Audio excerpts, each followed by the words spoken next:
안녕하세요, 여러분. 오늘은 정말 흥미로운 주제를 준비했습니다. 바로 임금도 몰래 점을 봤다인데요. 조선시대 하면 뭐가 떠오르세요? 유교 국가, 성리학, 예법을 중시하는 나라. 미신을 타파하고 합리적인 사고를 추구했던 나라죠. 그런데 말입니다. 야사를 뒤져보면 왕부터 대신까지 몰래 무당을 불러 점을 보고 관상가를 찾아가고 구슬했다는 기록이 수두룩합니다. 어떻게 이게 가능했을까요?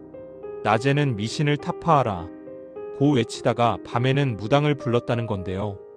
오늘은 이 흥미진진한 이중성에 대해 깊이 파고들어 보겠습니다. 준비되셨나요? 그럼 시작합니다. 먼저 조선이 어떤 나라였는지부터 살펴볼까요? 1392년 태조 이성계가 건국한 조선은 성리학을 국가 이념으로 삼았습니다. 고려가 불교 국가였다면 조선은 철저한 유교 국가를 지향했어요. 성리학은 합리적 사고를 중시하고 미신을 배척했습니다. 귀신, 무당, 점술 같은 건 모두 백성을 현혹하는 음사라고 규정했죠. 그래서 조선 초기부터 무속을 탄압하는 정책이 시작됩니다. 세종시대의 무속 단속? 세종대왕은 우리가 가장 존경하는 왕이죠. 한글을 창제하고 과학기술을 발전시킨 성군입니다. 그런데 이 세종도 무속 탄압에는 강경했어요. 조선왕조실록을 보면 세종 8년 1426년의 기록이 있습니다. 사간원에서 상소를 올렸어요. 민간뿐만 아니라 사대부까지도 무당을 믿어 산천성왕에 제사 지내니 성수청의 국무당을 없애야 합니다. 세종은 강력한 조치를 취했습니다. 무당집에 가서 제사 지내는 사람은 죄를 주고 관리로 임용할 수 없게 했어요. 무당에게 바친 노비는 관에서 몰수했죠. 무당이 망령되게 신을 자칭하거나 신이 내렸다며 사람들을 현혹시키면 처형했습니다. 무당의 신분, 천민으로 격하. 조선시대 무당은 8천, 즉 8가지 천민 중 하나였어요. 백정, 광대, 기생, 무당. 이들은 양반이나 평민과 결혼할 수 없었고 과거 시험도 볼 수 없었죠.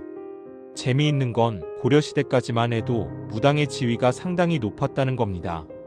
국가 차원의 기우제를 주관했고 왕실의 축복을 비는 별기은제를 집전했어요. 귀족 출신 여자가 무당이 되는 경우도 있었어요.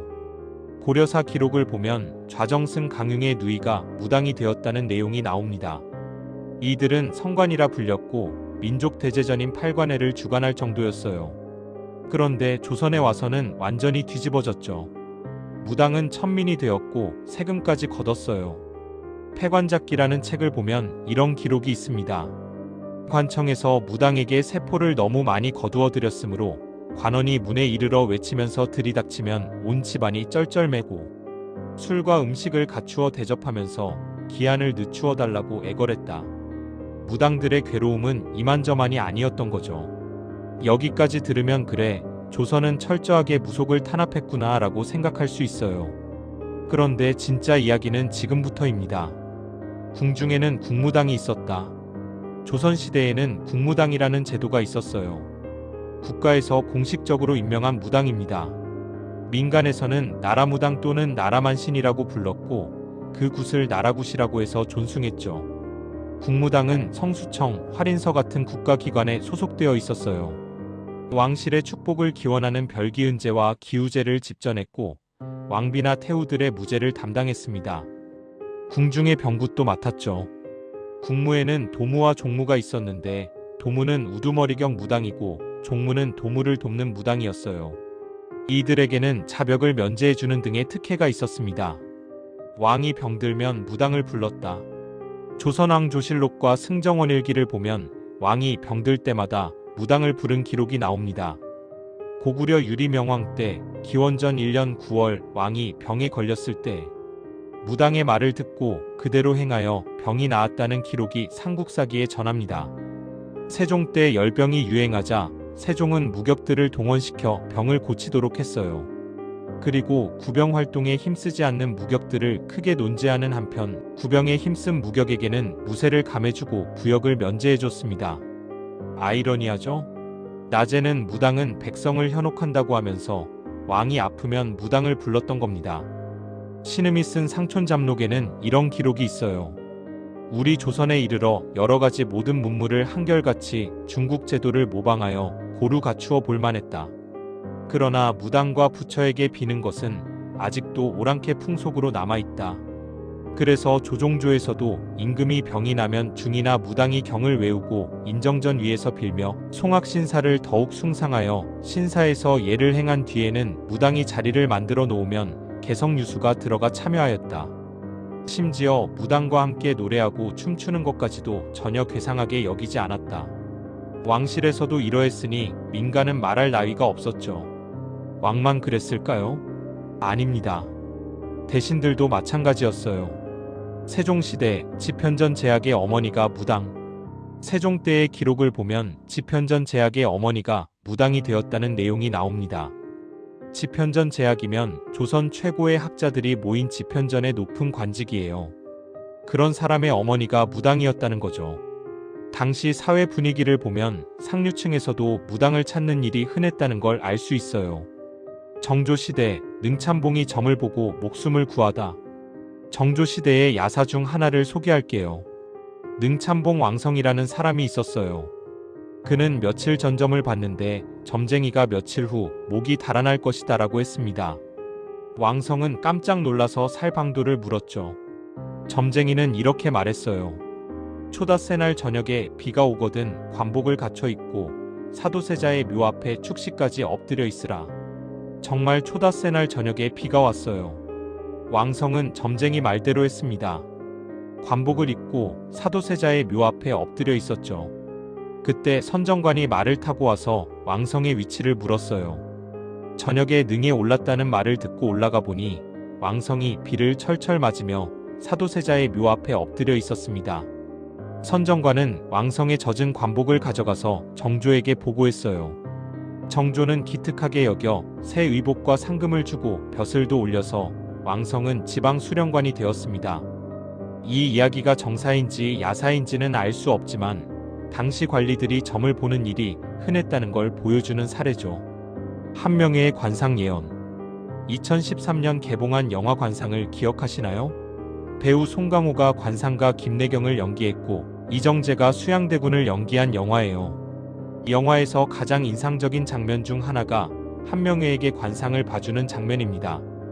관상가 김내경은 초야에 은거한 곳까지 찾아온 한명회에게 이렇게 말해요. 당신 목이 잘릴 팔자요. 한명회는 이 예언을 듣고 그날 이후 적을 만들지 않으려고 조심하면서 지냈다고 해요. 그리고 결국 목이 잘려서 죽지 않았음에 안도하면서 생을 마감했죠. 하지만 아이러니하게도 죽은 지 17년 후 연산군 시기에 관 밖으로 꺼내어져 목이 잘리는 부관참시를 당하고 맙니다. 예언은 결국 맞아떨어진 거죠. 이 영화가 야사를 바탕으로 만들어졌다는 점을 생각하면 당시 권력자들 사이에서 관상을 보는 일이 얼마나 흔했는지 알 수 있어요. 여기까지 들으면 의문이 생기죠. 어떻게 이게 가능했을까? 표면적으로는 탄압, 이면에서는 묵인. 조선은 표면적으로는 무속을 탄압했지만 이면에서는 묵인했어요. 왜 그랬을까요? 첫째, 무속은 한국인의 문화 DNA에 깊이 새겨져 있었습니다. 고조선 시대부터 삼국시대, 고려시대까지 수천 년 동안 이어져 온 전통이었어요. 하루아침에 없앨 수 있는 게 아니었죠. 둘째, 무속은 실질적인 기능을 했습니다. 특히 치병 기능이 중요했어요. 조선시대에는 의학이 발달하지 않았고 많은 질병을 치료할 방법이 없었습니다. 무당들은 동서활인원이라는 병자 구호기관에 소속되어 환자 치료를 도왔어요. 셋째, 왕과 대신들도 믿었습니다. 유교 교육을 받았지만 마음속 깊은 곳에서는 무속을 믿었어요. 특히 위기 상황에서는 더욱 그랬죠. 병이 들거나 전쟁이 일어나거나 가뭄이 들면 무당을 찾았습니다. 공식 기록과 야사의 차이. 조선왕조실록은 공식 기록입니다. 사관들이 왕과 신하들의 행동을 빠짐없이 기록했죠. 그런데 실록에도 한계가 있어요. 첫째, 왕과 신하들의 공식적인 행동만 기록됩니다. 몰래 무당을 부르거나 점을 보는 일은 기록되지 않죠. 둘째, 실록은 왕조차 볼 수 없는 비공개 문서였지만 편찬하는 사람들은 유교 교육을 받은 사대부들이었어요. 그들의 가치관이 반영될 수밖에 없었죠. 그래서 야사가 중요해요. 야사는 민간에서 전해 내려오는 이야기입니다.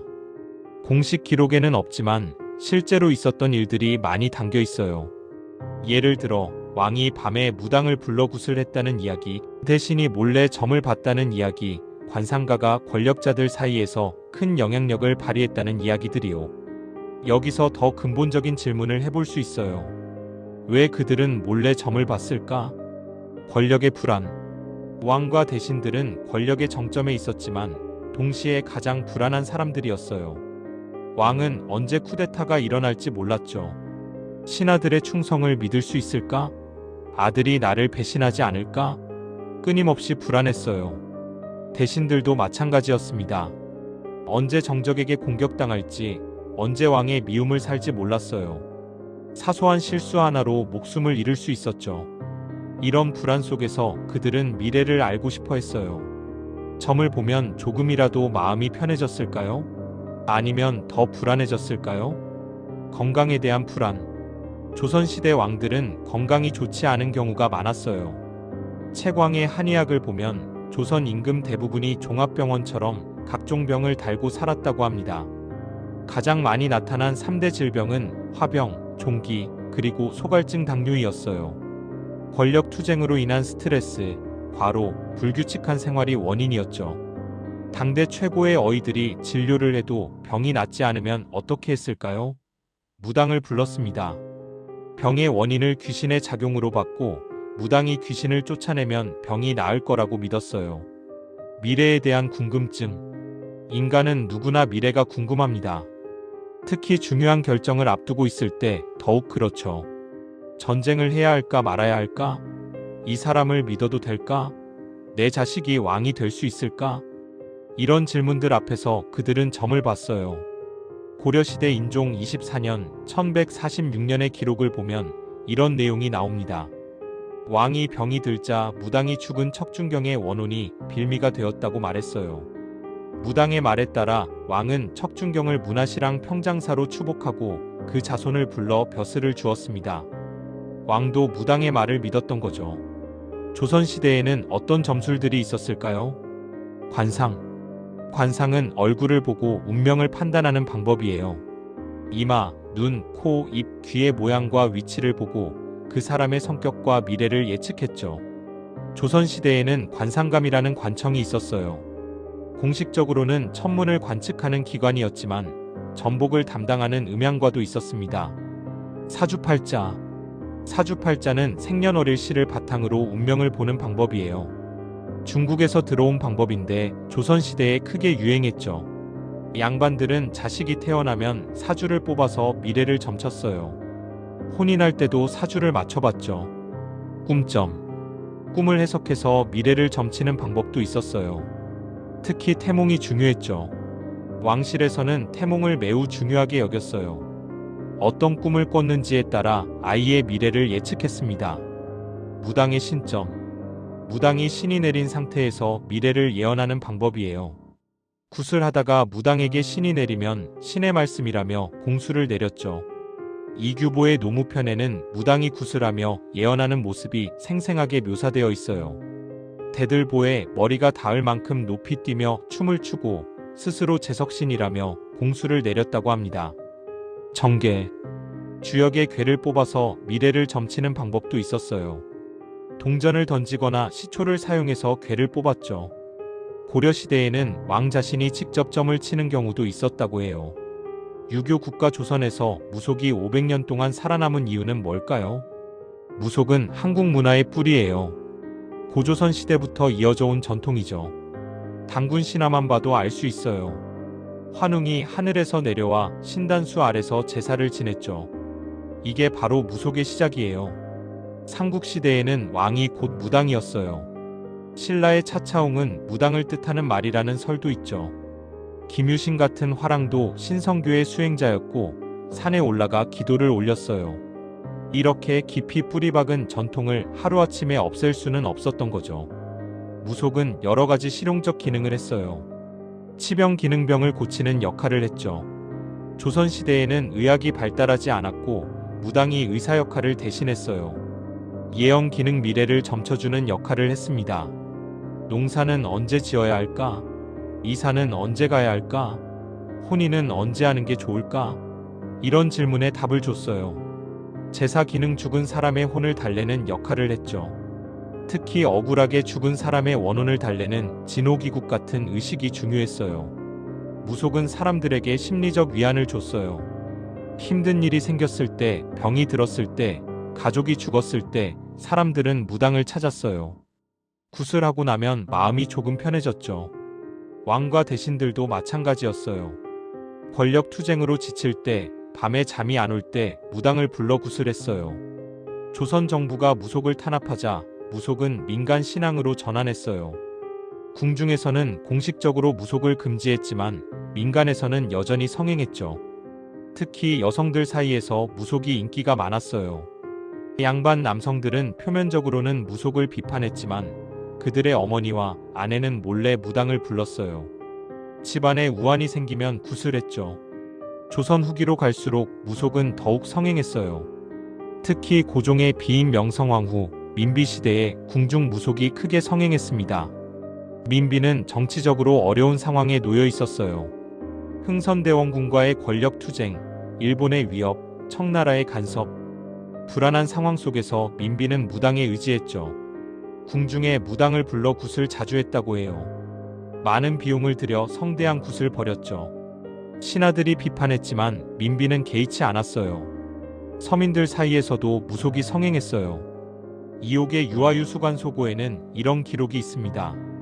무당들은 모두 노강 남쪽에 모여 너울너울 무당춤을 추고 깨갱깨갱 악기를 두드려대니 왕구의 유풍이 있다. 민간의 귀신을 좋아하는 자들이 줄지어 찾아오는데 붉은 가마를 타고 푸른 옷차림으로 끊임없이 모여든다.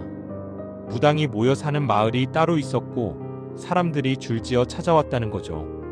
조선시대가 끝나고 일제강점기를 거쳐 현대에 이르기까지 무속은 여전히 살아있어요. 오늘도 시청 감사합니다. 좋은 하루 되세요.